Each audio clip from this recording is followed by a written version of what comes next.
দুনিয়াকে সাজিয়েছেন আল্লাহ পাক কাদের জন্য?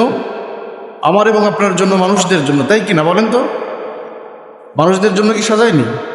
মানুষদের জন্য সাজিয়েছেন। আর এমন করে সাজিয়েছেন যে পৃথিবীতে যারা আসছে তারা এই দুনিয়াকে আল্লাহ পাক যেমন করে সাজিয়েছেন যে অক্সিজেনটা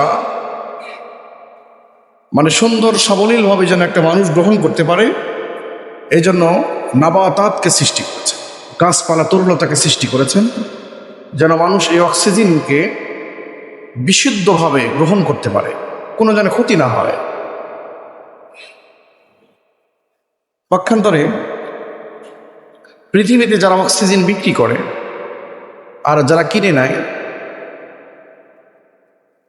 আমার এবং আপনার হায়াত, পুরা পৃথিবীতে যত মানুষ আছেন তাদের হায়াতে জিন্দগি যদি অক্সিজেন কিনে নিয়ে থাকা লাগতো, তাহলে বলেন তো কয়দিন আমরা যেতে পারতাম? ধন সম্পদ, বাড়ি গাড়ি কিছু করার কি সুযোগ থাকতো? যেভাবে দাম, যত টাকায় আপনি মজুদ করেন না কেন, এই অক্সিজেন যদি আপনার পুরা জীবনে কিনা লাগতো, তাহলে আত্মীয় স্বজন, সন্তান সন্ততি, বিবি বাল বাচ্চা আপনাকে এবং আমাকে রেখে ভাগিয়ে চলে যেত, কেউ সুযোগ দিত না থাকার জন্য। এই অক্সিজেনের নিয়ামতের শকর কি আমি এবং আপনি পুরা জিন্দগিতে আদায় করে শেষ করতে পারবো? কোনো সুযোগ না।